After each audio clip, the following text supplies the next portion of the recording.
Fala galera, Lelo Giga em mais um Sem Papas. E eu tô aqui com um monstro, um museu do jiu-jitsu, Ornelas, Adriano Ornelas.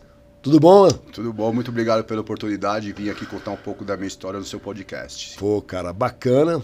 Pra quem não sabe, Ornelas também já foi meu professor, né, durante um tempo. Mas tá aqui não como meu professor, tá aqui pra contar a história do jiu-jitsu das velhas, das guardas velhas, da velha guarda, seja lá como for. E eu quero saber um pouco mais, Ornelas, como é que o jiu-jitsu entrou? Como é que o jiu-jitsu começou a fazer parte da sua vida? Então, a primeira vez que eu tive contato com o jiu-jitsu foi numa revista que o Rickson Gracie estava fazendo aquela respiração profunda, ali nos anos 80. E eu fiquei com muita vontade de aprender jiu-jitsu, né? O jiu-jitsu estava começando em São Paulo. Quem dava aula era o Marcelo Berling, lá na Academia Kansas, na Companhia Paulista. Só que a mensalidade era caríssima e eu não tinha condições de pagar. Companhia Atlética, né? Companhia Atlética. Que até hoje tem lá a Companhia Atlética. Sim, no Kansas. Que é a Companhia Paulista, né, do Leitão. E ali eu comecei, na época, a acompanhar muito freestyle, né? Que era aquele evento de lutas artes marciais mistas que acontecia no Ibirapuera. E quem eram os ídolos? Que era um vale tudo, né? Era na um vale tudo. Pra ir no MMA foi vale tudo durante antes muito do tempo, MMA, né? Antes do vale tudo, porque era um desafio de um estilo de arte marcial contra a outra. E naquela nossa época, o que a gente acreditava? No Bruce Lee, no Chuck Norris, aquele cara que vinha e batia 50 caras simultaneamente, né? E quando eu vi o jiu-jitsu, eu super me identifiquei, porque era uma luta agarrada. E eu vinha do judô, eu fazia judô desde os meus 7 anos de idade, né? E um amigo meu, me deu um VHS que tinha o Rickson Gracie lutando com o Izulu, saindo na porrada com o Hugo Duarte na praia. E eu comecei a ver aquilo, falei, nossa, eu preciso aprender isso, eu preciso aprender isso. E procurava buscar o máximo de informação que eu pudesse ter, né? Na época ali, o único que podia filmar o campeonato era o Paquetá, ele entrava, ele tinha um VHS, ele vendia. Então eu conseguia viabilizar um VHS desse e eu ficava estudando, né? E como que entrou mesmo o jiu-jitsu na minha vida? Foi em 1997, eu morava na cidade de Ademar, eu tô passando na rua e vi lá numa academia, que era a Academia Judokan, que foi um dos meus mestres do judô, que foi o Catalano. Judokan era karatê, não? Não. O nome da academia chamava Judokan. Judokan. E os irmãos Catiaborian, eles dão até aula no Monte Líbano, eles eram ótimos professores de judô. E eu vi lá jiu-jitsu, Godoy, macaco. Eu falei, nossa, eu vou entrar aqui, vou pedir para fazer uma aula, né? Aí perguntei qual era a hora da aula, fui lá fazer a aula. Só tinha o professor era o Celso Brito. Aí o Celcinho, beleza, me ensinou, mostrou a raspagem tesourinha e a passagem cruzada esgrimando o braço, que era a referência pra gente, que o Barbosa, né, fez essa passagem no Holly naquela época lá. E aí o Celcinho, beleza, vamos rolar, e eu endureci muito com ele, consegui dar um amasso, passar a guarda dele. Ele, nossa, volta amanhã. Aí eu lembro que ele levou lá... Você conseguiu passar no primeiro dia?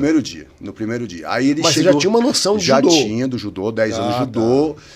Fui bom competidor de judô, sempre mobilizava muito bem no Ronke Sagatame no judô, né?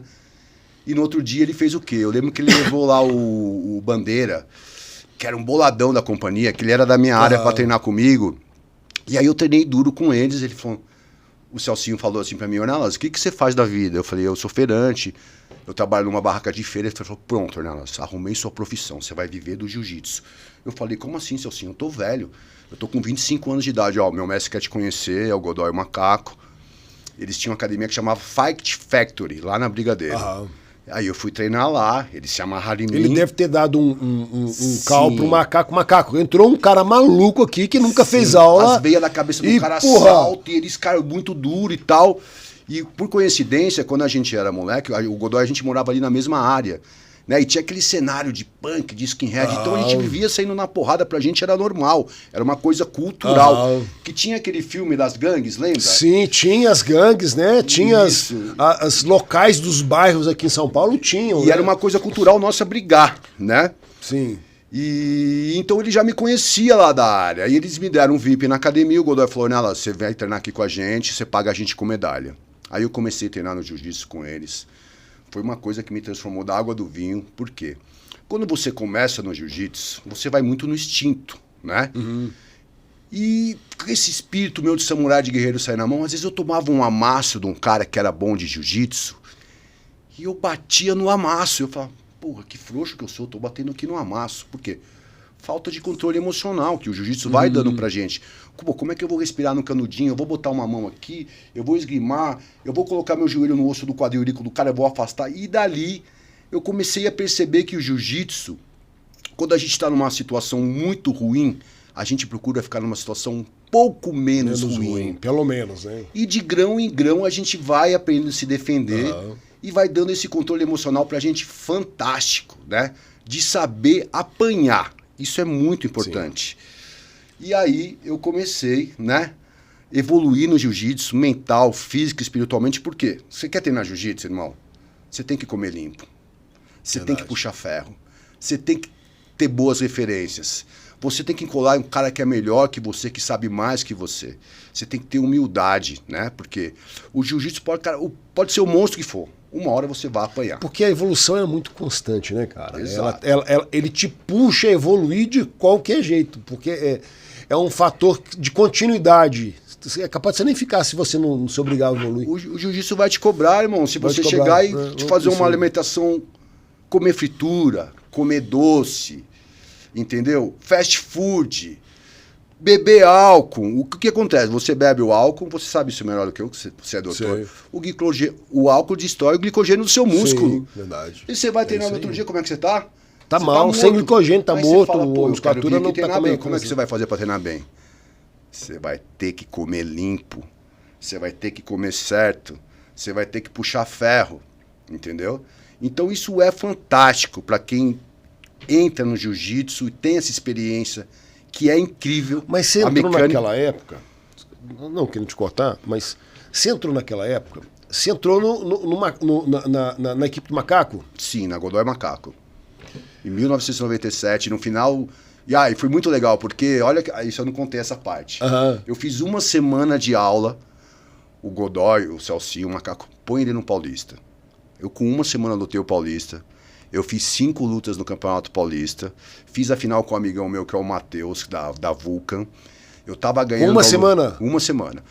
Eu tava ganhando a luta dele, de uma queda e uma passagem. E ele fazia uma coisa hoje em dia não é mais nem ponto, né? Ele fazia aquela capotagem dos 5 quilos, que ele era muito forte. Aí ele me capotou, ganhou os 2 e terminou montando. E a luta acabou. Ou entra com uma pá debaixo do negócio e puxa e vira o cara. Precisa ter muita força, hein? Raspagem e supino, né? Isso é o cara raspagem totalmente supino. E aí ele me levou, terminou, caiu montado.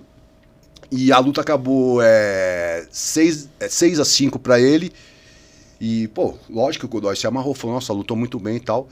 E aí eu comecei a ir na academia deles e eu queria fazer os 2 treinos por dia. Você conviveu com... Eu quero pegar um pouco disso. Você conviveu com algumas lendas, né? Você tá falando de Godoy, tá falando de Macaco, tá falando... Cara, como é que... Pra quem tá chegando hoje no jiu-jitsu, ouve esses caras de longe, né? Como é que foi conviver com caras que... Cara, dificilmente a história vai apagar o nome desses caras. Com certeza. Né? Como é que foi isso? Como é que foi viver nessa época, fazendo um paralelo com uma época de hoje? Gente, assim, a gente ia na academia e a gente não sabia se o Godoy, o Macaco, ia tratar a gente bem ou ia tratar a gente mal naquele dia. Né, igual um cachorro que tá ali amarrado e você vai entrar, né? E assim, o treino deles era uma insanidade completamente. Às vezes você chegava na aula, o Macaco fazia assim, Lelo, fulano, falava o nome de 3, ô mestre, o que é? Eu quero os 3 simultaneamente enfiando a porrada no Ornelas. Eu falei, que isso, mestre? Não, é pra você ficar preparado quando você precisar sair na mão com os outros na rua. Mano, a física que eles davam, carrega nas costas, puxa, carrinho de mão. Aquela época, valia chave de calcanhar, eles ensinavam o Double Nelson, valia leg lock na faixa azul, chave de bíceps, né? Inclusive a dinâmica... A galera não se machucava, Ornelas? Se machucava demais, entendeu? E eles eram caras que muito exemplo de líder, né? Porque eles foram desbravando sozinhos, eles metiam a cara em tudo. Cara, eu vi um vídeo do macaco outro dia. O macaco convocou os faixa pretas dele. Ele disse, cara, quem não vinha aqui na minha reunião, eu vou descer o cacete nessa galera. Tal. Então, quer dizer, isso não existe meio que hoje, né? Sim, com certeza, com certeza. Se você falasse aí pelo menos uns de 5 a 10 nomes que estavam surgindo naquela época que você pôde conviver. Você consegue enumerar aí pelo menos uns 5 nomes hoje que fizeram história? Então, daquela época, assim, que pra mim eles eram impactantes, a minha referência, né? Primeiramente, o Godoy e o Macaco. Sim. Depois, eu ouvia falar muito do Margarida. Margarida. Né? Eu ouvia falar da boca dos outros.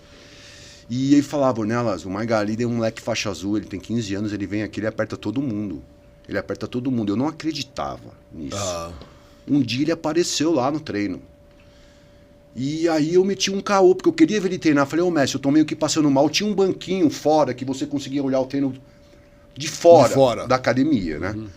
E eu falei, tava do lado de fora, você via dentro. Eu sentava no banquinho, que era o vidro da academia aqui, lá no Brooklyn. Eu falei, pô, quero ver esse moleque treinar. Aí ele foi e apertou todo mundo, irmão. 3, 4 vezes. Eu falei, nossa, mano, é verdade, né? E eu comecei a ter uma amizade com ele ali. E na época, pô, os caras muito duros lá. Claudinho Godoy, Júlio Mariano. Sim. O Magrão era muito duro. O Tosi.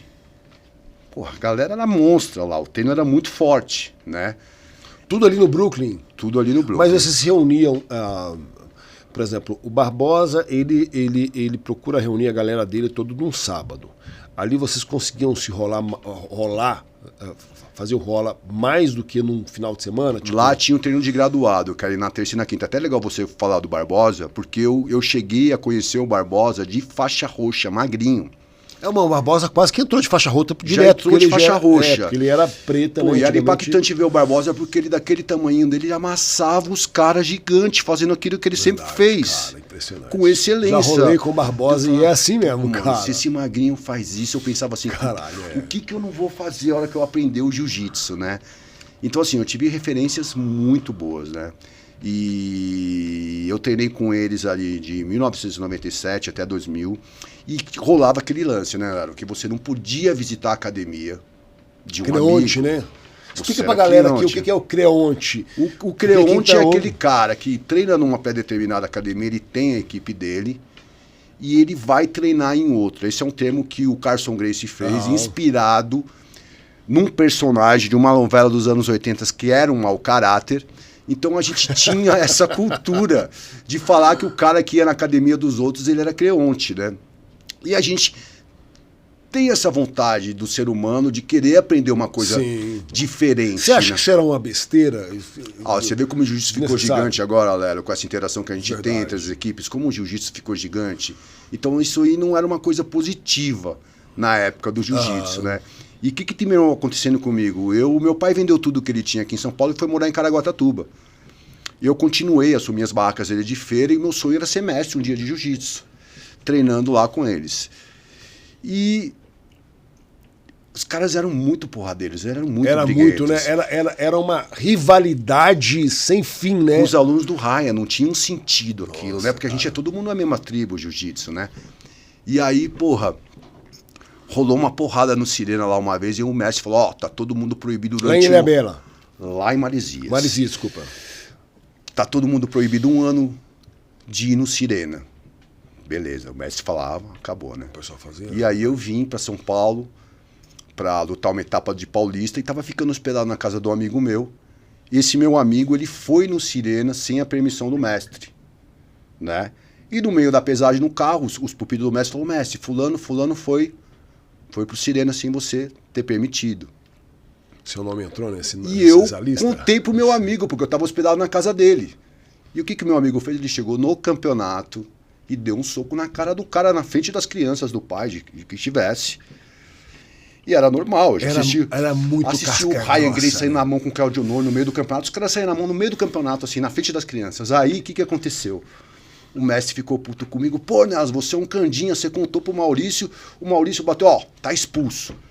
Me expulsou da academia. Tá de castigo, tá expulso. Aí, beleza. Mas devia ou não devia falar, teoricamente? Porque se você... Eu tava na casa do meu amigo, hospedado na casa dele, eu terminei contando, né? Não, sim, mas porque assim, se você não fala, você é traíra porque não falou. Se você fala, virou traíra também? Então, aí aconteceu isso. Ele me deu um castigo, falou, ó, você vai ficar um tempo sem tal, treinar e tal, não sei o quê. Você só pode treinar na academia do FEPA. O FEPA tinha academia que era formiga atômica. Uhum. Era lá nas Águas Espraiadas. E ali eu lutei um campeonatinho pro FEPA, até ganhei na época, tal. Passou um tempo, o mestre Ornelas, volta.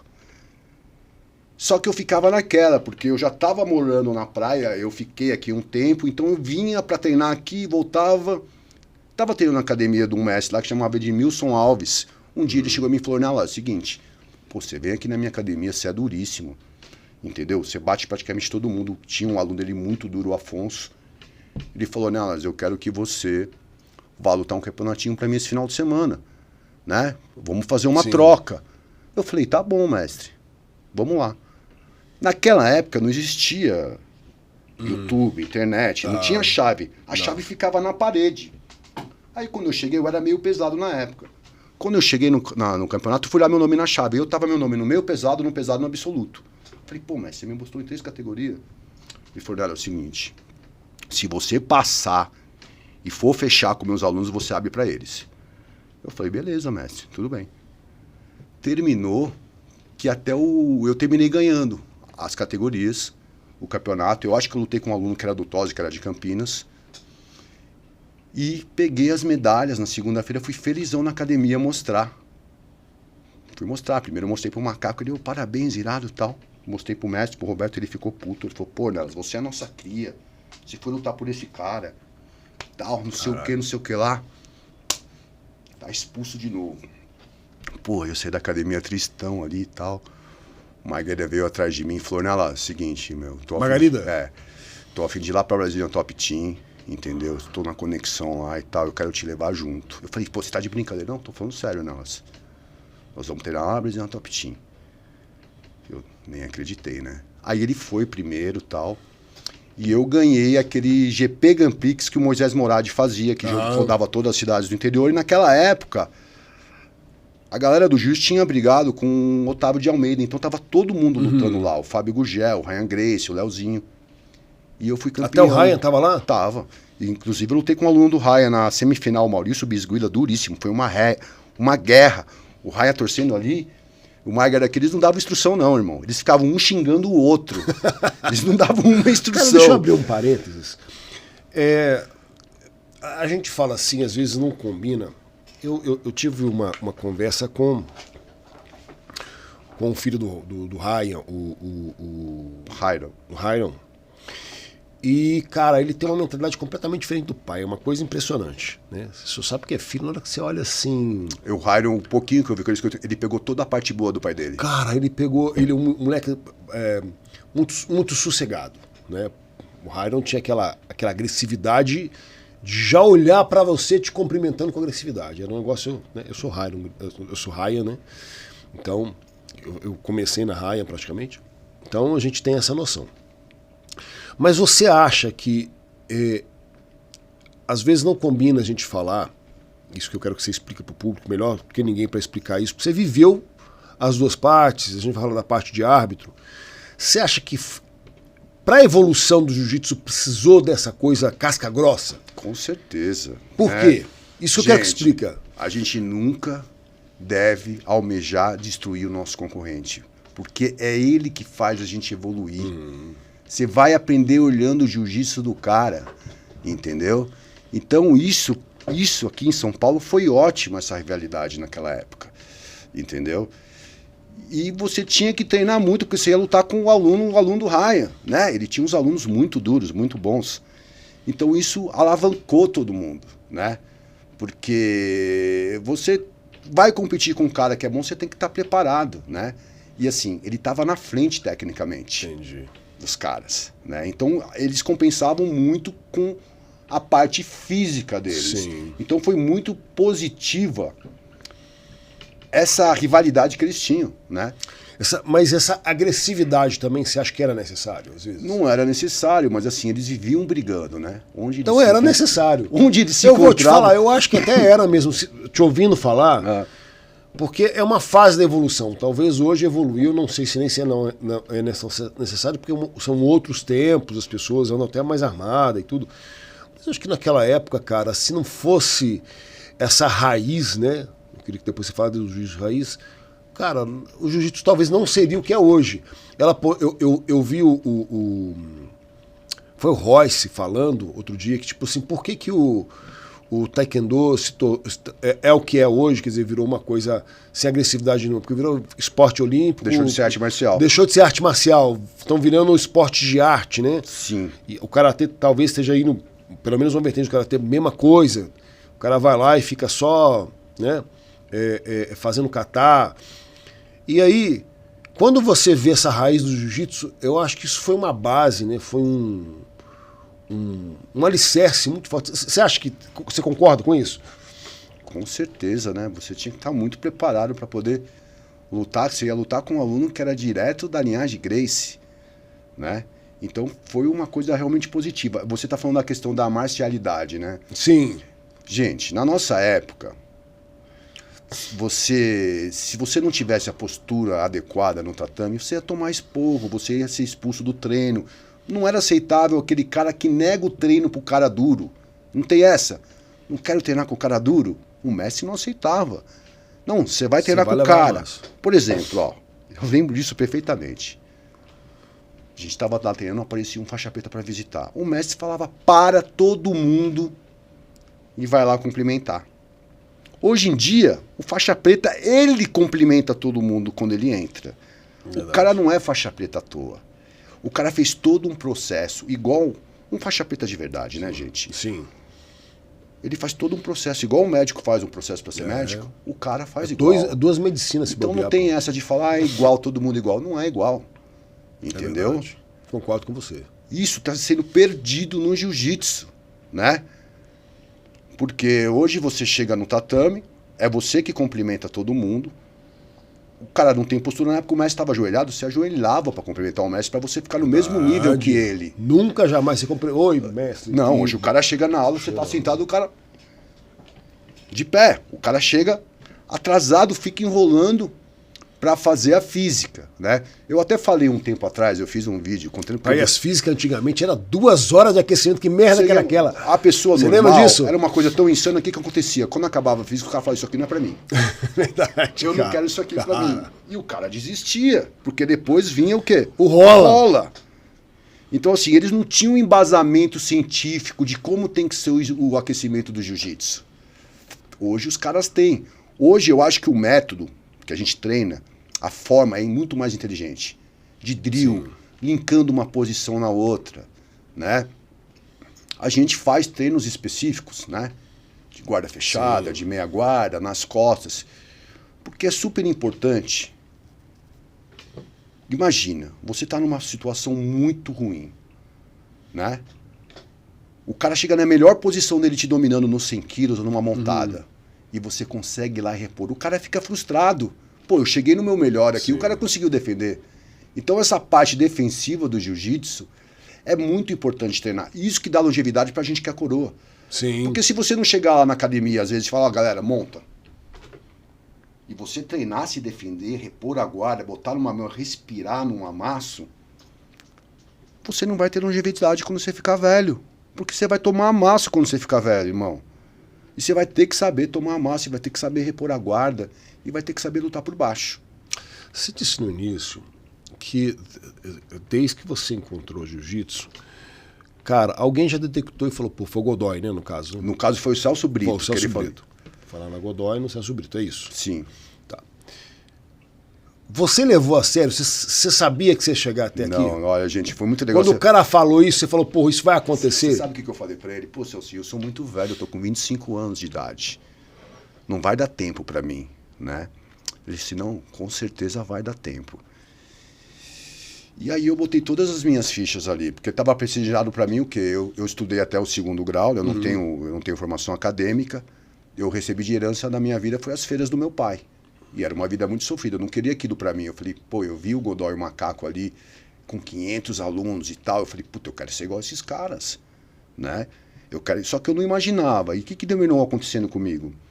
Numa dessas que o Messi brigou comigo, que eu fui pra Brasília Top Team com o Margarida, eu cheguei lá, pô, o Messi e Ricardo Libório, gente, acho que é o Carson Gracie fazia isso com eles, né, que era a seleção natural. No primeiro dia que eu botei o pé, que eu cheguei de ônibus, o Messi falou assim, meu Ornelas, eu sei quem você é, quando você tá pesando? Eu falei, eu tô com 87 quilos. Era a véspera do Mundial. Então a academia tava cheia de campeão. Ele fez assim, ó, todo mundo de 90 a 100 quilos ali do lado do Ornelas.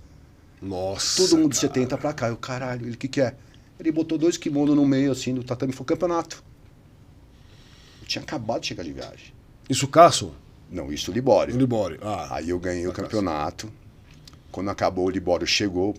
Pô, o Ricardo Libório é um treinador por excelência, né, irmão? Todos os 3 lá, todos os 4. E aí ele me chamou pra almoçar com ele. Falou, Ornelas, o negócio é o seguinte. Eu vi que o seu potencial é pra ser lutador de MMA. Por quê? Você derruba muito bem. É muito difícil de raspar da meia. A meia guarda nas melhores posições pra você bater no MMA. Então a gente queria investir em você pra você ser lutador de MMA.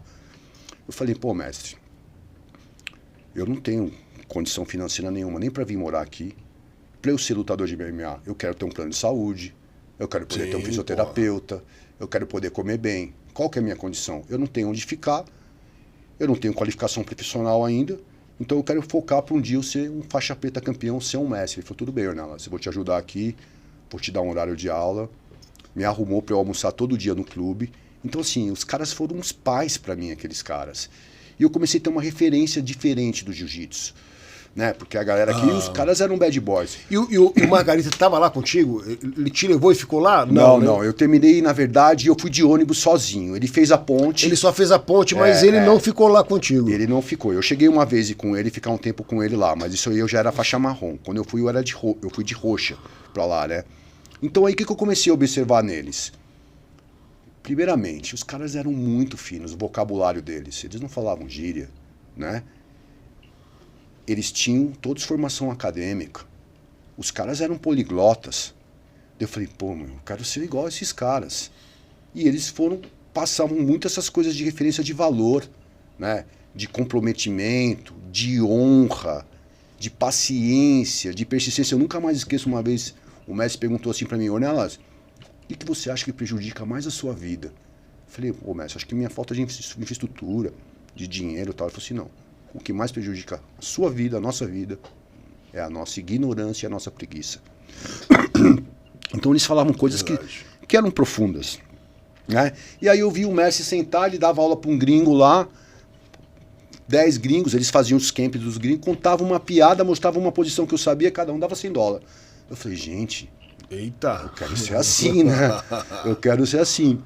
E aí eu tive o privilégio, né, de treinar com eles naquela época. Que ano isso aí? Foi logo que acabou a Carson Gracie, foi fundada a BTT, né, do final de 2000 para 2001. Eles me convidaram e acontecia uma coisa lá, né, eu fui para treinar de pano, né. Então quando chegava o horário dos profissionais, o Murilo entrava, ele entrava pelo tatame, ele falava assim, quem não é profissional... Todo mundo pra fora do tatame. Puta, eu ficava puta. Eu falei, puta, eu tô dando minha vida pra ficar aqui.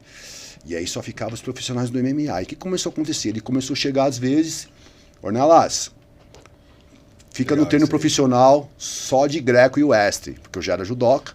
Aí eu ficava e tal, passou um tempinho, Ornelas, começa a vir no profissional de no-gi. Aí, pô, eu tava treinando só com lenda, né? Treinando no-gi com os caras. E eles estavam começando a me deixar permitir fazer os treinos profissionais. Aí eu não gostava, porque às vezes, Ornelas, treino de bloqueio. Como que é o treino de bloqueio? Você faz guarda pra mim. Sim. Eu te bato, você tem que me raspar e finalizar. Né? Como se fosse um rei da mesa ali. Você faz meia guarda, você só raspa. Ou me finaliza e eu te bato. Eu nunca curti tomar soco na cara, galera. Por isso que eu fui buscar fazer o jiu-jitsu. E às vezes eu tinha que fazer esse treino, porque eu tomava um salve deles pra eles verem como que é o o sistema do Carson Gracie, né? Então, assim, me julgo muito privilegiado. E eu falo isso com o maior orgulho, de boca cheia, naquela época. Por que você não enveredou pro MMA? Você tava tudo pronto eu ali, tinha cara. medo de me machucar mais, porque eu já tinha... Entendi, porque já falou, tinha que ter realmente uma estrutura, porque, pô, se machuca... Sim. Eu até tô disposto a me machucar, mas, porra, tem uma estrutura por trás se acontecer alguma coisa? Pô, você depende de um hospital público ali, você romper um ligamento, alguma coisa, e assim... Quando eu fui pra lá, eu já tinha o LCA rompido. E eu nasci com meus joelhos em valgo. E olha que loucura, eu sempre gostei de passar cruzado. Justo onde força o medial colateral. Então eu fui desgastando o meu joelho com o passar dos anos, fazendo esse jogo. Sim, porque o jogo... E você vê que não tem jeito, Lero. Com o passar do tempo, pode ser no jiu-jitsu, pode ser no MMA, a conta chega. Verdade. A conta chega. Esses dias eu estava assistindo um filme no Telecine de uma família. Aquilo me tocou, assim. Era uma família de wrestlers. Eu não sei se era WWE, o que era exatamente. E o cara conseguiu alcançar o objetivo dele de chegar e ser campeão e tal. E depois o que acontece? Que acho que é difícil para todo mundo, né? A gente treina para competir no mais alto nível, só que um dia acaba, né? Um dia acaba. E você começa a sentir suas lesões no seu corpo. E o cara tava conversando com o irmão dele em depressão, falando assim, olha, eu não aguento mais de dor, eu sinto o meu corpo queimando, ardendo, eu não aguento mais. O cara na depressão, de sentir tanta dor, o cara luta... se suicidou. Cara, a luta... E é um filme verídico. Cara, eu falei, nossa, assim, isso tem tudo a ver comigo. Mas eu vou dizer o seguinte, eu acho que é um mix, você tá falando uma coisa, é um mix de duas coisas que acontece isso aí. Primeiro, o cara sempre acostumou a ser brabo. A gente que acostuma com isso, quando a gente pensa, cara, se eu ficar um gato indefeso, pra gente já é a morte, porque você sempre acostumou com isso, né? Ser o cara não só provedor, mas o cara protetor. Às vezes é mais importante ser protetor do que provedor, né? Quando você chega nesse nível. Então isso te incomoda demais. E depois, o ponto da inutilidade.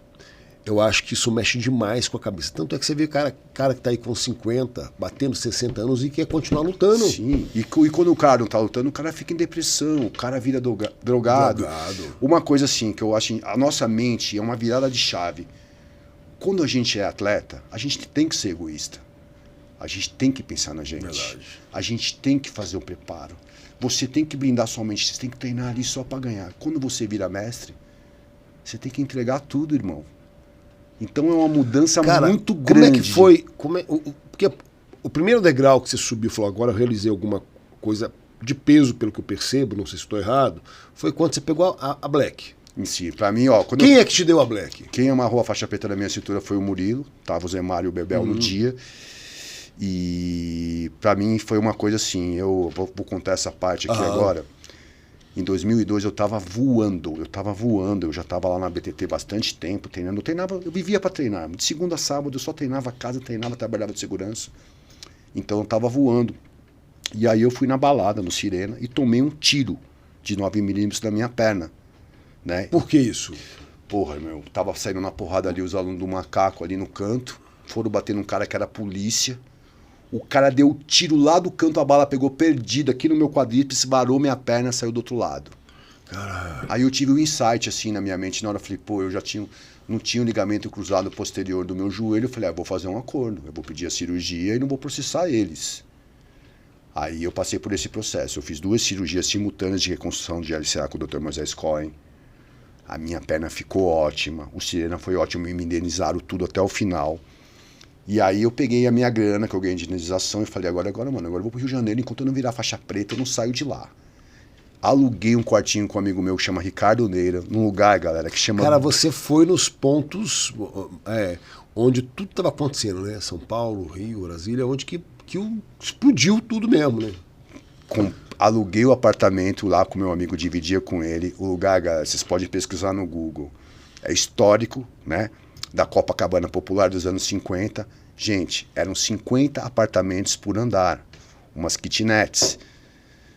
E o lugar onde tem tráfico de droga, prostituição infantil e tal, aquele elevador sinistrão que fechava. Às vezes, quando eu saía de casa, tinha uma operação do BOPE no corredor da minha casa. Às vezes eu saía da minha casa, eu ia treinar, tava descendo um cara morto no elevador, no caixão. Então, assim, Eu vivi cada parada ali. E aí fiquei lá morando com o Ricardinho e falei, agora enquanto eu não for campeão, que você falou que foi uma virada de chave muito grande pra mim, né? Os mestres falaram pra mim, Ornelas, você é muito duro. Eu tava acho que com 32 ou 33 anos de idade. Eu ia estrear minha faixa preta no Campeonato Brasileiro, do Carlinhos Grace. E eles falaram pra mim, Ornelas, a gente quer que você luta de adulto. E naquela época, o seu mestre decidia a categoria que você ia lutar, você não escolhia. Né? Você tava de master, o cara eu já era de lutar master, de adulto. E eu tava lutando de adulto, e treinava o treino com os caras. Aí eu peguei, eu mesmo fui lá na confederação, me inscrevi no Master 1. Não falei nada pra eles.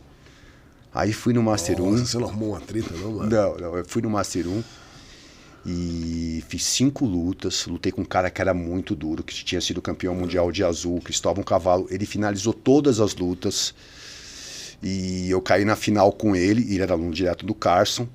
Eu derrubei no Sotogari, passei agora e meti o joelho. Resumindo, fui campeão brasileiro, realizei aquele sonho. E já naquele mês, preta, na faixa preta. Tempo ali. 6 meses de faixa preta, Caraca. vindo da cirurgia do joelho, do tiro. E aí aconteceu o seguinte, logo que eu saí, que eu ganhei a medalha, 2 caras me abordaram e falaram, pô, Ornelas, você ganhou do Punk, da Barra Grace, pô, você ganhou do Cristóvão Cavalo. É o seguinte, Ornelas, esse seu kimono velho aí zoado, ó, vamos começar a te patrocinar segunda-feira, eu sou dono de uma marca de kimono, o meu amigo é dono de uma marca de roupa. Aí na segunda-feira eles já começaram a me patrocinar e, pô, meus mestres ficaram amarradão que eu fui campeão, né? Porra. Porque a gente faz 9 pontos pra academia. Sim.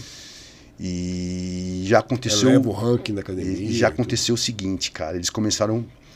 Que foi uma grande virada de chave na minha vida. Até, você falando do brasileiro, eu tenho pra mim que o brasileiro é até mais difícil que o mundial. Com certeza. Eu vou explicar o porquê aqui e você me corrija. Porque os casca mesmo são brasileiros. Depois a gente vai falar até às vezes que saiu do Brasil pra isso. Muito cara que é casca, que é foda, ele não tem condição de sair pro Brasil pra lutar fora. Falou tudo. Entendeu? Eu. Por exemplo, né? Então acontece. Onde que você vai pegar as pedreiras? Aqui no Brasil, irmão. Sabe por quê, Léo? Então os melhores vão pro brasileiro. Aqui é o berço dos É o melhores berço dos lutadores de jiu-jitsu do planeta Terra. Eu ganhei o brasileiro em 2023 agora, fiz 4 lutas duríssimas. O que acontece no campeonato? O nível vai afunilando, né? Sim. Quando você vai chegando perto da final. Eu lutei com um cara que tava lutando pela checkmate, mas o Saulo tava no corner dele. E quando eu olhei, eu nunca tinha visto aquele coroa na minha vida, né? E, pô, isso então os caras que a gente nunca viu. Olha, que é... O cara chamava na fechada. Aí ele dava aquela escaladinha no ombro, ele saía no braço. Se o cara escapasse disso, ele metia coisa que eu não vejo quase ninguém fazer. Ele metia um pé no bíceps invertido. Eu voltava dando um bote, num triângulo, numa homopata. Que se não desse certo, o cara voltava numa guarda de gancho. Então ele tinha uma guarda muito fluente. Eu falei, pô, esse cara eu não posso dar mole.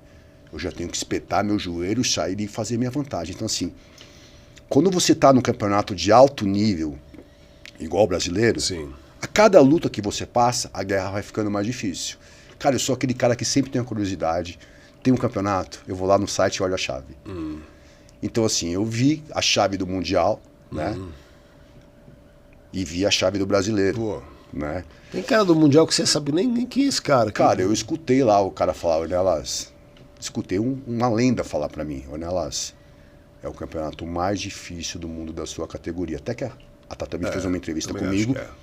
E pra mim, é o seguinte. Ali você foi mais do que campeão mundial. Na minha, com 6 meses. Isso é fora da curva. E aí eles... no primeiro campeonato, né? Eu tava falando do último que eu lutei. Na primeira vez que eu fui campeão brasileiro, primeiro que aconteceu foi o patrocínio. Tinha um cara na Brasília Top Team. Cara, ele mandava muito bem, o Rodrigo Antunes. Ele desenvolvia um projeto que chamava Camp Jiu-Jitsu. Como é que era o Camp Jiu-Jitsu? Vinha 7, 10 gringos pro Brasil para fazer um camp de jiu-jitsu. O que o gringo quer quando ele vem no Brasil? Ele quer treinar nas melhores academias, ele quer comer super bem, quer conhecer os pontos turísticos. O Rodrigo Antunes alugava uma doblô.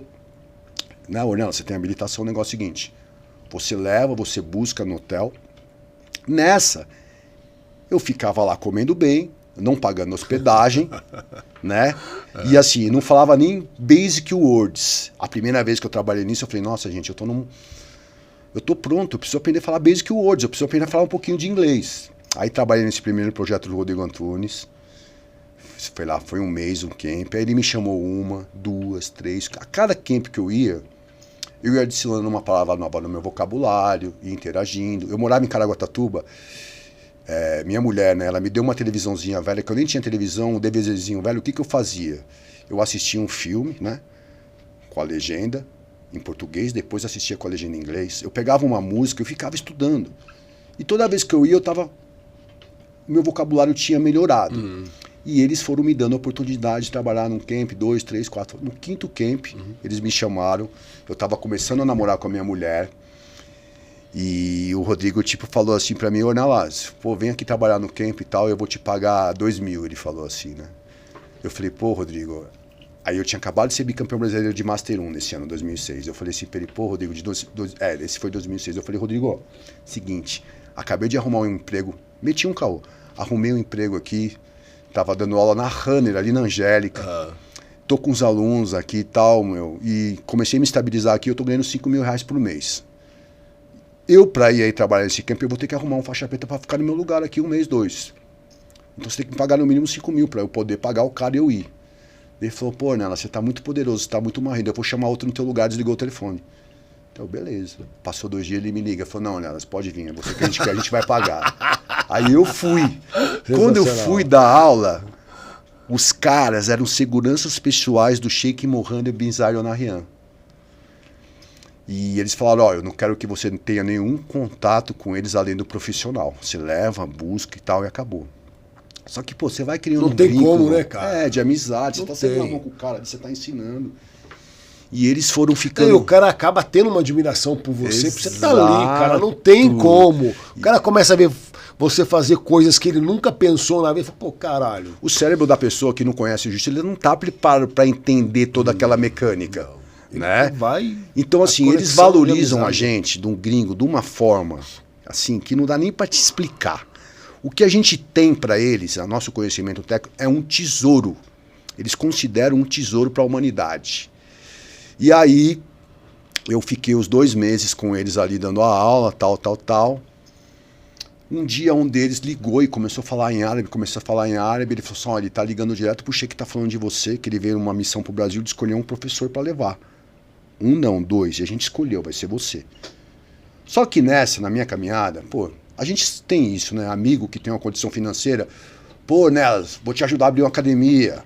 Pô, Nelas, vou te pagar a passagem pra você ir pra gringa. Então eu já estava acostumado. Muita gente fala, promete e não faz nada. É verdade. Né? Aí um belo dia o meu telefone toca. Eu lembro que eu tinha um Nokiazinho, um quadradão azul assim. Tocou 0000. Salam aleikum, kif halik. Kulhuzen, coach. Salam aleikum, kif halik, Ali. WhatsApp. Ele, mestre, abre seu e-mail, tem uma surpresa pra você. Pô, eu não tinha nem computador na minha casa, né? Internet, nada. Peguei minha bicicletinha, corri numa lan house. Não, mas na hora, né? Na hora, abro o meu e-mail, tá lá uma passagem pra mim da Emirates, com meu visto de personal trainer do governo árabe. Irmão. Com pacote já do visto, cara. Eu fui pra Abu Dhabi. Tem isso aí no Instagram? Tem? Claro. Tem lá. Coloca aí pra mim, se dá pra colocar, Thiago.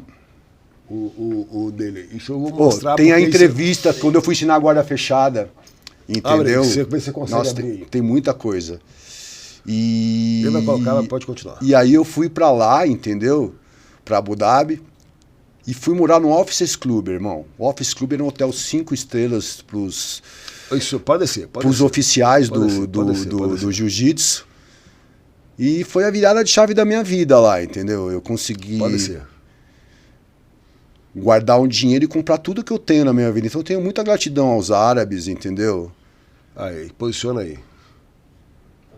Não, vai indo. Vai descendo. Aí ele que tem que me dizer. Vai indo.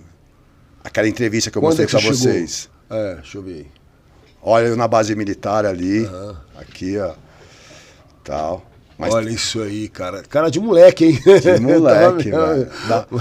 Dava aula na base militar. A gente foi pioneiro lá da base militar, galera. Ali uma aula de defesa pessoal. Mas tem o dia que você chegou lá? Você registrou esse dia? Acho que foi... Eu não sei se eu tenho registrado, mas acho que foi em 2007, 2008 que eu fui pra lá. Não, aí já passou, né? Olha que vai aqui, ó. O Reis Gracie me convidou pra toda a família Gracie dar um rolê na muralha da China. Essa foi demais, Você bate aí. Ó. Mas você já estava na China? Não, o Sheik pagou pra gente uma viagem, ele ficou muito grato pelo sucesso do projeto, foi um presente que ele deu pra gente. Ele fretou um avião da Etihad pra gente ficar uma semana lá na China. Vai indo, porque vai aparecer naquela entrevista. Tá. E foi ali que o Renzo me convidou pra ir com ele subir a muralha da China. O Renzo é o Rário. Olha o Rário lá, o seminário do Rário. No Luiz Melo, que é irmãozão. Pô, a gente se conecta, né? Assim, eu acho que o Renzo ele tem muita sensibilidade de sentir, né? Meu olho devia estar brilhando ali pela admiração que eu tenho por eles. E aí ele me convidou pra ir na Muralha da China com toda a família. Tem entrevista da Tatame. Se quiser passar ou não. Mas você quer ver o negócio de Abu Dhabi, né? Vai indo, que vai ter entrevista aí, ó. Que eu dei pra Globo. Da história da guarda fechada, que é uma outra história, que eu fui ensinar a guarda fechada. Hoje tem bastante brasileiro, né? Hoje tem mais de 600 brasileiros lá. O que aconteceu comigo lá, Lelo? Eu fui ensinar a guarda fechada.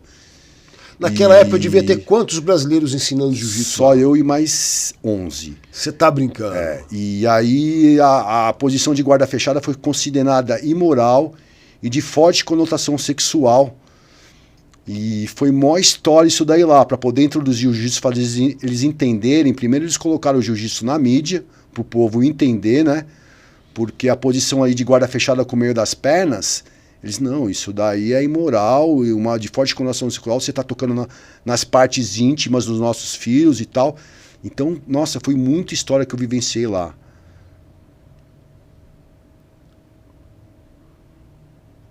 Olha o Margarida aí. Margarida, Ó, a matéria na Grace, ó, falando do meu problema do meu joelho, que eu, né, mesmo com essa deficiência física, eu consegui ser campeão no mais alto nível aí por 3 vezes. Foi aquela história que você falou, né? Eu tinha acabado de levar o... Eu tinha acabado de fazer as 4 cirurgias no meu joelho. Aqui um pouquinho, olha só, esse cara é uma lenda. Parou de lutar, não sei porquê. Pode subir um pouquinho. Aqui. Esse treinou com a gente lá em Abu Dhabi. Meu, eu sou um privilegiado. Cara, você tá louco. Ele chegou um dia lá pra treinar com a gente do nada. Ó, eu até falei esses dias que era incrível pra mim quando eu treinava na BTT. De repente eu tava lá treinando assim, aparecia o Tererê na porta, aparecia o Anderson Silva, aparecia lá só lenda pedindo pra treinar e não sendo os mesmos. Eu posso vir treinar aqui? Eu entendi o valor do que eu tava aprendendo, entendeu? Falei, nossa, os caras lendários vêm aqui, ó o Rusman. Quando eu veio pro Brasil, meu amigo pediu pra ajudar. Aqui, ó. Não. Esse aí foi quando... Olha como eu sou o disco. Volta ali naquela foto. Lutando com paletó azul e a calça branca. Você passa na secagem? Você passa na secagem, Lelo? Isso aí foi brasileiro 2006. Você nem passa na secagem hoje, galera. Não. Se você chegar no campeonato pra lutar assim, entendeu? Então era totalmente diferente mesmo lá na minha época. Acho que vai chegar já a entrevista.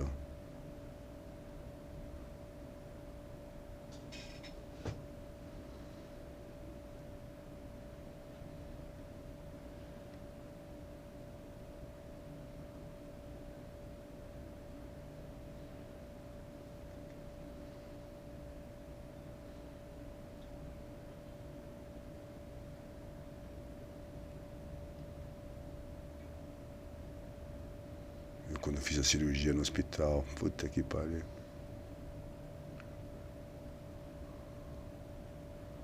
Cara, é muita história. Olha, eu no corner do Toquinho, ó. Fui corner do Toquinho, ó. Aqui, ó. Como é que foi essa história de ser... Como é que você foi chamado? Eu tenho uma cartinha do Libório aí, galera, que o Libório fez uma cartinha pra eu... Tá aqui, ó. Tá no meu portfólio que eu trouxe aqui. O Toquinho era shootbox? O Toquinho, ele era aluno de um cara que foi mestre do Marcelo Garcia, lá de Minas.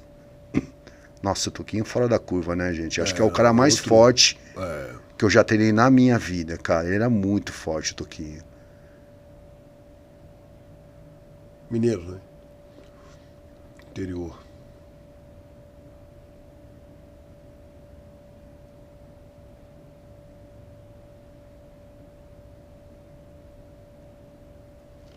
Ali tinha. Acho que tá chegando a entrevista. Porra, é coisa pra caralho.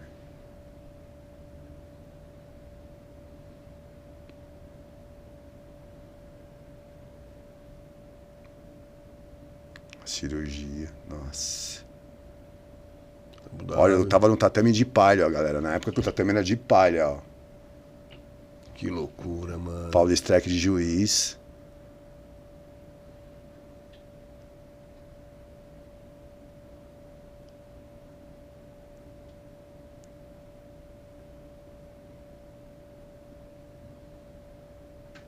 Será que você passou, mano? Que você tá passando meio rápido. Deve ter passado. Deve ter passado. Eu tinha deixado até no pente aqui pra mostrar isso. Deixa eu ver onde é que tá, ó. Você tem ali, me passa ali que ele vai... Ó.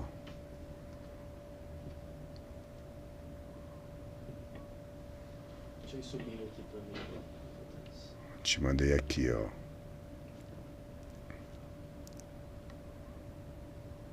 A perna ali, quando você falou. Cartinha do Libório. Você tem acesso ao grupo aí, Thiago? Não, nem? Eu vou ver se talvez o WhatsApp do Vitor tá aberto aqui. Se tiver eu consigo pegar. Deixa eu ver aqui. Não tá. Desconectado. Nossa, olha essa que legal, velho. Ô, caralho.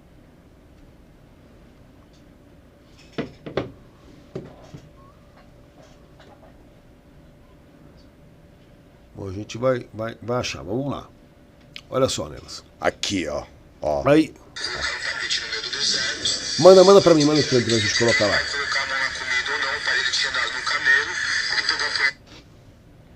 Vou mandar do Vitor, tá? Tô mandando aqui no WhatsApp. Isso, manda aqui. Eu peço pra ele me mandar, porque eu não tenho WhatsApp. Mandou já? Mandei pra você, no WhatsApp.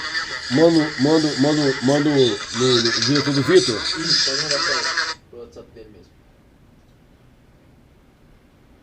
Vai ser mais fácil. Aí, pronto. E aí? Pronto, enquanto ele acha lá.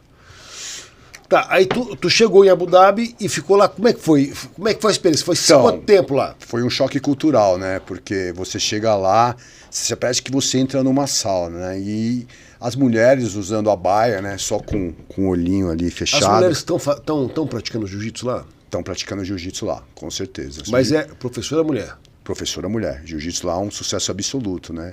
Aí lá tem aquela coisa também, o país para 5 vezes por dia para fazer a reza, né? Eles param o país e fazem a reza deles.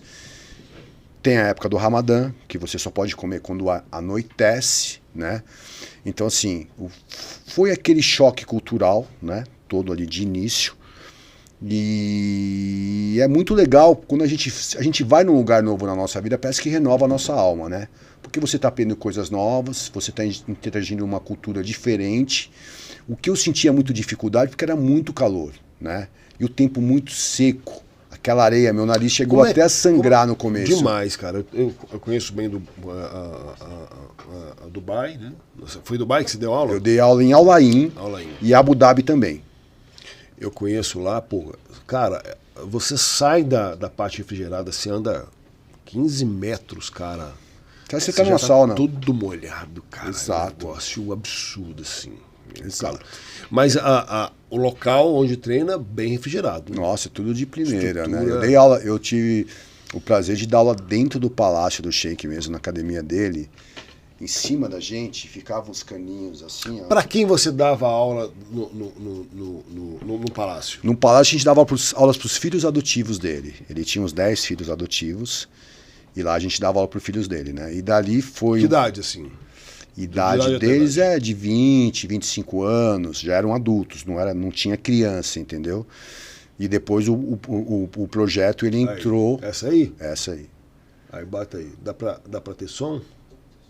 É só clicar ali, ó. Som, é isso aí. Aqui não sai som. Não. Isso você já tinha voltado? Ou estava lá? Isso eu estava lá, foi bem no começo do projeto. Você estava lá em Dubai, lá em Abu Dhabi? Né, eu morava em Al Ain quando aconteceu esse incidente aí de eu ensinar a guarda fechada. E a guarda fechada foi considerada imoral, de forte conotação sexual. Quem não sabe, que não faz jiu-jitsu, o que é a guarda fechada? A guarda fechada é quando o seu oponente ele fica no meio das suas duas pernas aqui, né? E assim, por incrível que pareça, galera, o jiu-jitsu é a única arte marcial no planeta Terra que proporciona você bater no cara com as costas no chão. Sim. Não é verdade? Sim. Então, assim, a guarda é uma coisa muito legal do jiu-jitsu, porque o repertório é muito maior do que o repertório do passador. Eu tô com a costa no chão, parece que eu tô teoricamente numa situação de desconforto, mas não. Você tá num nível abaixo, o cara tá por cima de você, e de repente ali você vai lá dar um bote num braço, num triângulo, no M-lock, ou faz uma raspagem, né? E sem falar, só a quantidade de estilos de guarda que tem, né? Guarda fechada, meia guarda, de la riva, meia guarda, gancho, ex-guard, ex-half, matrix, birimbolo. Vai embora. A gente, é uma coisa que me deixa muito apaixonado no jiu-jitsu, é isso. Além do estilo de vida que a gente incorpora... Você estaria morando lá até hoje? Não, eu não gostava de ir lá, gente. Eu ganho muito menos dinheiro aqui no Brasil, eu sou muito mais feliz aqui. Eu não sei, gente, eu senti uma vibe lá. Quanto tempo você ficou lá? Eu fiquei lá um pouco mais de 3 anos. Então, assim, eu sentia muita saudade, porque imagina, gente, você tá na janela da tua Mas casa, você não vinha pra cá? Eu vinha uma vez por ano, eu tinha férias de 40 dias. Aí eu vinha, ficava aqui no Brasil 40 dias e voltava. Você tinha, de qualquer jeito, se não acontecesse essa questão do questionamento de conotação sexual pelo golpe em si e tal, você ficaria lá quanto tempo mais, você acha? Meu plano era ficar 10 anos, entendeu? Só que, infelizmente, né, terminou acontecendo uma história lá que eu tava arbitrando uma luta do filho do Sheik, que chama Hassan. Ele tava lutando com um garoto super famoso, que é o Márcio André. Eles dois chamaram na guarda simultaneamente. E o Hassan, ele cruzou o gancho, aquele gancho que é legal, passando pelo osso ilíaco, atravessando a linha do umbigo, simultaneamente atacando numa chave de calcanhar. Você sabe que isso só vale na marrom e na preta adulto. A chave de calcanhar, porque cruzar o gancho é desclassificação em todas. Em todas, sim. E aí o garoto, que estava sofrendo o golpe legal, ele conseguiu escapar do golpe, ele emborcou e passou a guarda. Quando ele passou a guarda, o filho do Sheik falou pra mim, coach, stop the fight, back stand up. Aí eu deixei ele levantar, apontei pra ele e desclassifiquei. Desclassifiquei ele e depois de um ano me chamaram no escritório e não renovaram o meu contrato, não pagaram a minha rescisão de contrato e eu terminei voltando pro Brasil, né? Por causa dessa situação aí. Mas minha dignidade, né, Lelo? Sim, eu te conheço, eu sei que você tu já me viu arbitrando lá, cara, vários anos, inclusive, eu sei que essa favoreço ética, ninguém, verdade. Pode ser você lá, meu amigo, verdade. Na área. Você sabe. Só prova disso, já... Acabou 0-0 sua luta, eu achei que o cara teve mais compatibilidade, pra quem que eu dei? Pro cara. Nem pro cara. Então, assim, a gente que... Isso já aconteceu comigo, você apitando luta minha. A gente se propôs a ser árbitro. A gente tem que ter honestidade, a gente tem que ter postura, né? Infelizmente, a gente vê que às vezes acontece, né? O cara tá arbitrando ali da mesma equipe do amigo que tá lutando.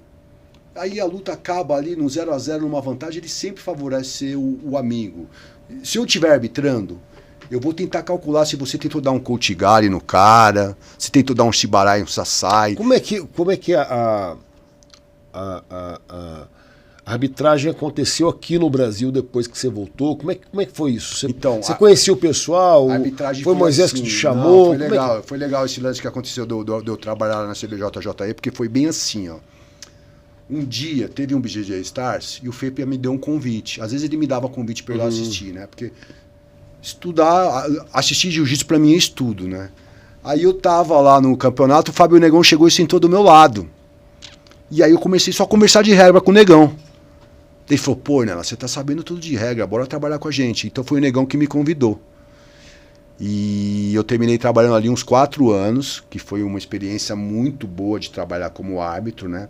Porque a gente vive situações inusitadas arbitrando que a gente às vezes nunca viu na nossa vida. Eu vi que alguns árbitros competem. Eu nunca tive que competir dentro dessa BJJI. Você não compete lá dentro? Eu competi lá de azul e roxa, né? Não, mas como árbitro, depois que você foi árbitro, não mais. Não competi mais, porque é um desgaste ali mental, você já ficar ali de pé o dia inteiro. Então o que acontece? Eu tenho artrose, né? Eu vou estar de pé ali, até sentir vontade algumas vezes de lutar lá, entendeu?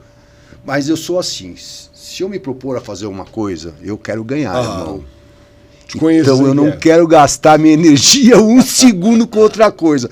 Até engraçado uma coisa minha, eu estava no campeonato, num dos últimos que eu sempre tive esse lance, né? A gente que é master, é diferente a vibe. Sim. A gente troca ideia, a gente fica de boa, a gente não mete amarra um com o outro, Verdade, isso como é era no verdade. adulto. E aí a galera começou a conversar comigo. Eu falei, galera, não me leva a mal não. Eu não gosto de conversar antes de lutar porque vocês estão querendo pegar minha energia. Eu quero gastar toda a minha energia com vocês lá no tatame. Depois que acabar o campeonato, a gente toma até uma cerveja e troca ideia. Então, quando eu vou lutar, eu fico completamente focado para aquilo. Imaginando todo o cenário que possa acontecer ali no meio da luta, né? Fala alguns títulos para mim, Ornelas, que você, ao longo disso... Eu sou, assim, para mim, um título que foi importante, que foi uma virada de chave. Fala assim, 5 brasileiros... Pan-Americano, o importante para mim Grand Prix. foi ganhar o Grand Prix da GP da FESP em 2001, que me abriu várias portas. Depois foi o Campeonato Brasileiro de Master 1, 2005, Campeonato Brasileiro de Master 1, 2006, Campeonato Brasileiro de Master 2, 2008, Brasileiro agora 2023. Fui mundial quando era realizado no Tijuca, que o campeonato é o equivalente ao mundial, que chamava Internacional Master, né? Sim. E também ganhei o Sul-Americano, né? Da IBJJF. Sim. E o SP Open. E assim, não é marra minha, mas é verdade. Na faixa preta, no principal órgão mundial, eu nunca tomei um ponto e uma vantagem de nenhum oponente. Você tá de brincadeira. Juro por Deus, mano. Nunca tomou um ponto? Um ponto nem vantagem. Faço aquele joguinho de sempre, né? De estourar as pegadas do cara, de ir frustrando ele. Eu sempre... A galera normalmente não troca em pé comigo. A galera termina me chamando. Ele sente o meu kuzushi da minha mão. Eu tenho mais o kuzushi na mão do que das pernas, que eu fiz 10 anos de judô. Então a galera termina me chamando. Eu procuro sempre o quê? Tá estourando a pegada. E quando me chama, eu procuro pular simultaneamente. Eu não deixo o cara fechar. Eu procuro Se o cara não te puxar na guarda, você que é passador, como é que faz? Se ele não me puxar na guarda, eu vou botar para baixo. Eu vou sacudir. Ó, vamos falar aqui, ó. Você que luta campeonato, eu já cheguei a te falar isso, às vezes, acho que antes de você lutar. Você vai lutar com um cara que é muito duro. O nível vai afunilando quando você chegar na final. Isso. Certo? Vai só piorando. Eu já mapeei todo o jogo do cara antes de lutar com ele. O que eu faço, irmão? Eu ganho por volume de jogo. Eu fico dando um Koutigari, um Sasai. Eu finto um estrangulamento em pé no cara. O juiz tá vendo que eu tô tentando, né? Às vezes a luta acaba 0-0, mas eu ganhei com a regra embaixo do meu bolso. Por quê? Eu tive volume de jogo. Eu busquei mais a luta. Por exemplo... O judô... Essa base do judô foi definitiva? Com certeza. Foi muito importante para mim o judô.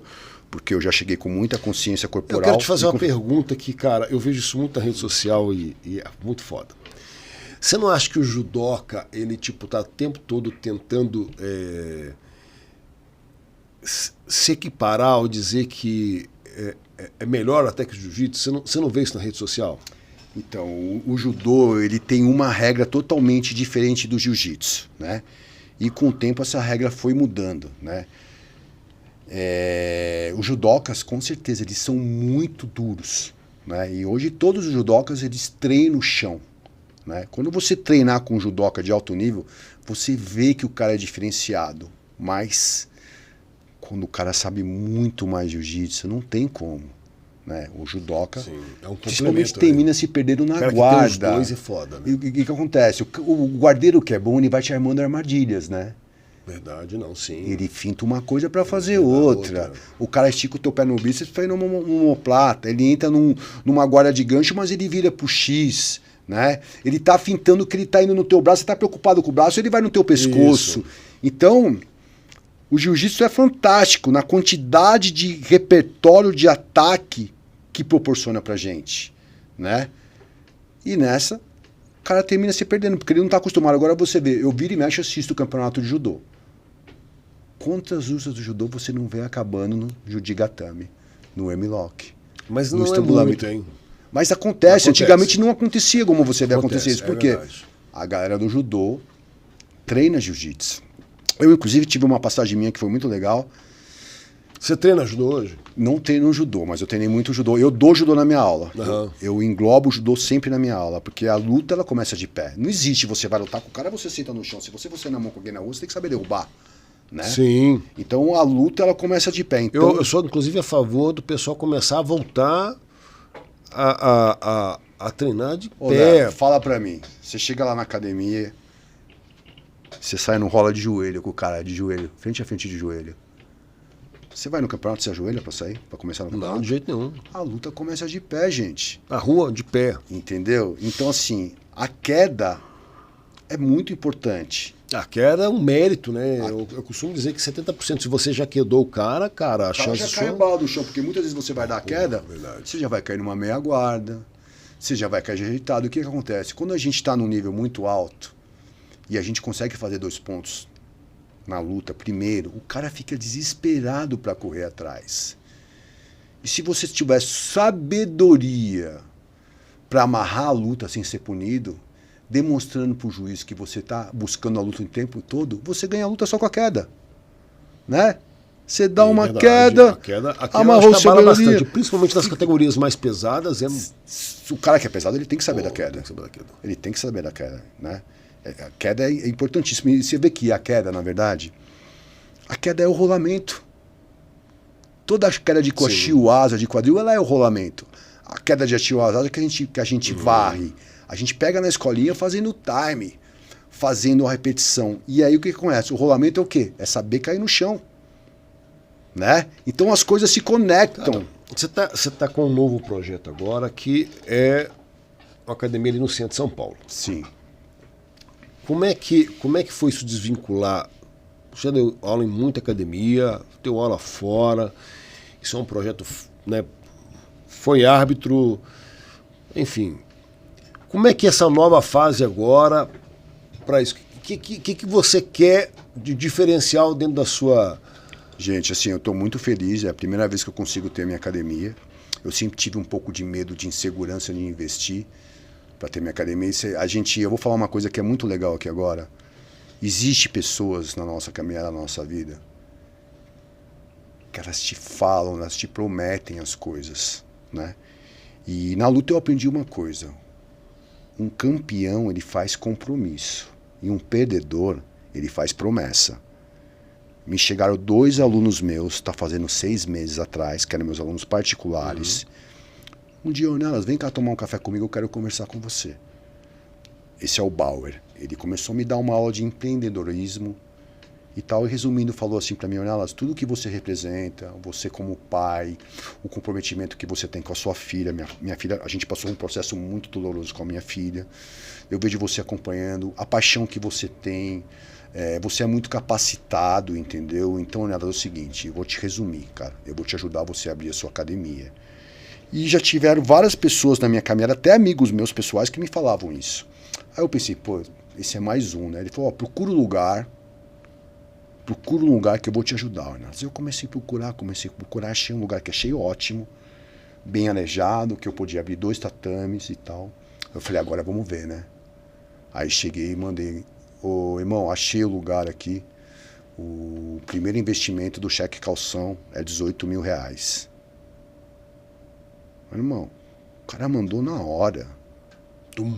Puf! Aí eu fui lá, conseguimos, alugamos, investi o dinheiro, coloquei o tatame e eu tô realizando um sonho meu de ter o meu dojo, né? Porque uma coisa assim, eu atleta, né? Eu tinha que ser um cara super egoísta e a gente não tinha esse hábito do compartilhamento que existe nessa geração. A gente sabia uma coisinha diferentinha, a gente guardava pra gente. Sim, agora a gente tinha que querer que o cara usasse. O que é isso? Porque é o seguinte, você pegou várias eras dentro do jiu-jitsu, você treinou com lendas, o que a galera que vai pro teu dojo pode esperar? Ótima pergunta. Gente, lá no meu dojo, eu entrego um pouquinho do que eu aprendi com cada um. Eu até tenho um hábito, galera, de quando eu ensino uma coisa, falar o nome de quem me ensinou como uma forma de gratidão, né? A gente como mestre, a gente tem que ter uma leitura do aluno. Né? A gente tem biotipo para ser passador. O cara tem a perna compridona, o cara vai fazer laço, vai fazer perna bis. O cara tem a perna curtinha, ele vai fazer gancho. Né? Então, quando você vira essa chave de ser mestre, de ser professor, acaba o seu egoísmo, porque você tem que entregar tudo para o seu aluno. Né? Eu quero que o meu aluno vá lá na minha aula e tenha uma experiência incrível. Eu tenho que conseguir englobar, às vezes, vários níveis da minha aula. Eu não estou com muito divisão de turma, de iniciante, de avançado e tal. E é necessário demais a gente ter a leitura de cada um, do que cada um precisa aprender. E a gente, com o tempo lá no tatame, a gente consegue observar isso. Hoje eu sinto que eu sou muito melhor mestre, que eu vejo, ontem mesmo, né? Sim. Eu tenho um aluno meu que ele é muito bom por cima, mas ele fica em pânico quando ele toma um amasso. Né? E eu zoo ele, falou, por cima você vai igual um leão, por baixo você fica igual um gatinho. Só que, irmão, isso é igual na vida. Uma hora você vai ficar por baixo, irmão. Então você tem que adquirir o controle emocional para fazer uma reposição de guarda, para encaixar e colocar uma mão ali. Aí mostrei 2 saídas de 100 kg e uma de 69, aquela que você balança para eles. Aí fui lá, aula específica.